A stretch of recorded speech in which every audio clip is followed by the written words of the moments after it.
probinsya ng Albay sa Bicol Region ay hindi lang sikat pagdating sa kanilang ipinagmamalaking Mayon Volcano. Hindi lang ito prominente pagdating sa Bicol Express. Alam niyo ba na ang Albay ay isa sa probinsya dito sa Pilipinas ang kadalasang tinatamaan ng kalamidad? Maray na aldaw kaninyo gabos. Ako po si Police Superintendent Darwin Miranda mula dito sa probinsya ng Albay.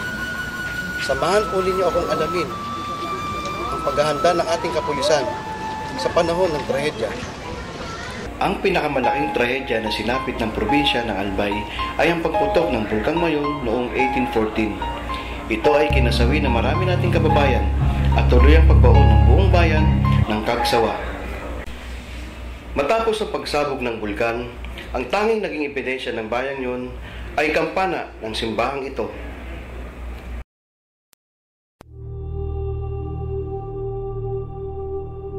Ngunit hindi pa nagtatapos ang trahedya ng probinsya ng Albay sa malagim na pagsabog ng bulkan noong panahong iyon. Sa ngayon, ito ay matuturing pa rin isa sa pinakaaktibong bulkan sa bansa. Bukod sa mga banta ng pagsabog ng bulkan, ang probinsya ng Albay ang pinakamadalas daanan ng mga malalakas na bagyo sa buong Pilipinas. Isa ang Typhoon Treming sa mga bagyong sumalanta sa buong probinsya. Ang napakalakas na bagyo ay nagdulot ng matinding pagbaha. Sinabayan pa ng pagbagsak ng malalaking bato at putik galing bulkan, landslide at flash flood. Ang resulta, paglubog ng napakaraming bahay at pagkasira ng napakaraming gusali na naging dahilan upang ideklarang nasa state of calamity. Noong 2006, sa kasagsagan ng bagyong Reming, dito mismo sa kinatatayon ko nalibing ng buhay ang humigit kumulang 6,000 katao.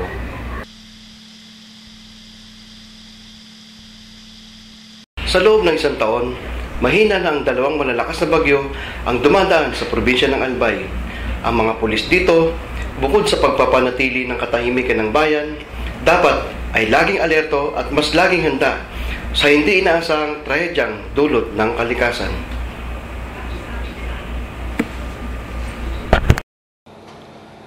Makasama po natin ang Executive Director ng Albay Public Safety and Emergency Management Office o APSEMO. Walang iba kundi si Dr. Cedric Daep. Sir, hindi po madali ang sumabak sa Disaster Search and Rescue Operations. Ano po yung mga trainings na ibinibigay ninyo po sa inyong mga tauhan?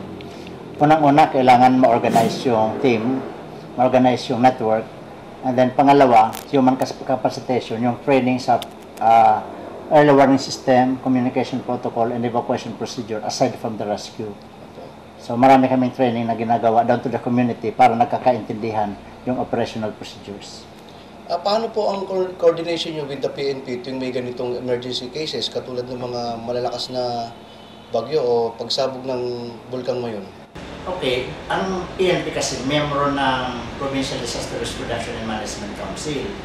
So, nakafocus sila sa security and other tasks assigned on matters of safety. So, ang job description nila, security, sa warning and evacuation, nakakatulong sila kasi sila involved din sila sa warning sa community, involved sila sa security para hindi na pag-evacuate ang tower, huwag nang babalik, protected yung properties nila. Pwede po ba kayo magbigay ng huling mensahe para sa ating mga kababayan? Okay, sa huli nating mensahe sa ating mga kababayan, importante ang cooperation and participation ng community sa ating mga authorities para safe tayong lahat. Pangalawa, kailangan nating sundin ang payo ng authorities kung kailangan maging alerto, kung kailangan mag-prepare, kung kailan tayo dapat mag-evacuate, sumunod para po sa pakanan natin na maiwasan natin ang injuries and casualties. So yun po ang ating advice na kapag tayo'y handa, walang sakuna na mangyayari sa ating komunidad. Aktual sa aming ipinakita ng mga taga-Albay Police Provincial Office sa pangunguna ni Police Senior Superintendent William Makapinta kung paano nila hinahawakan ang mga kritikal na sitwasyon ng pag-rescue. Katulong ang lokal na pamahalaan ng Albay. Nagbigay sila ng eksena na kung saan nahulog ang sasakyan sa tulay at marami ang nasaktan.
Sa ganitong sitwasyon, matapos makatanggap ng report ang mga pulis, agad itong pupunta sa pinangyarihan ng insidente upang alamin ang sitwasyon at i-secure ang area. Sa ganitong pagkakataon na itinaas na ang alert ng aksidente, mabilis na dumating ang Special Rescue Unit upang saklolohan ang mga biktima. Kasabay na remescue ang mga ambulansya mula sa Albay Health and Emergency upang bigyan ng pangunang lunas ang mga sugatan sa aksidente, habang maselang inilalabas ang naipit na tao sa loob ng sasakyan. Ang ibang rescue team tulong-tulong na inakyat ang mga biktima na nahulog sa tulay. Binigyan ang mga sugatan ng first aid medication mula sa pulis na rescue. Isa lang ang bagyong remake sa mga pagsubok na pinagdaanan ng probinsya ng Albay. Dumaan ang bagyong Lando, Mina, Kaloy, Milenyo at syempre ang Mondoy at ang Pepeng na nagdulot ng malaking pinsala sa probinsya. Gaano nga ba kahanda ang ating mga pulis sa Albay sa tuwing dumarating ang ganito kalaking kalamidad? At para niyan, makakasama po natin ang Provincial Director ng Albay Police Provincial Office. Walang iba kundi si Police Superintendent William Macapinta. Sir, magandang hapon po, sir. Yes, magandang hapon naman. Magandang gabi. Sir, paano po ang coordinations nyo sa ibang government agencies sa tuwing may nagbabantang kalamidad kagaya ng bagyo o pagsabog ng bulkan? Well, actually, napakaganda po ng working relationship natin with the local government units. Unang-una, bago po tayo, nung mag-assume po tayo ng command dito as Provincial Director ng Albay, isa po yan sa kinonsider natin kasi alam na natin na yung Albay hindi lang one of the most favorite tourist destination, kundi paborito din pong destination ng typhoon o di kaya mga bagyo. So, right after I assume command, isa na yun po yan, nagkaroon po tayo ng coordination sa ating local government units and we started organizing yung sarili po nating team dito po sa Albay Police Provincial Office. Sir, sapat po ba ang ating mga tao at mga gamit na ginagamit natin sa disaster search and rescue operations? Well, ang policy kasi namin dito sa probinsya ng Albay, yung gamit namin, gamit nila, yung gamit nila, gamit namin. So, nagkakaroon po tayo ng sharing ng mga ano. So, napakaganda po. Unang-una, alam naman natin at batid naman sa kalaman ng lahat na yung ating provincial governor na pagdating po dito sa disaster management, number 1 po siya. So, isa po yan sa goal natin na sinusundan natin, yung aim niya palagi na zero casualty. Sir, yun lamang po. Maraming salamat po sa inyo, sir. Maraming salamat din at sa pagkakataon na binigay ninyo sa amin. News na ito ay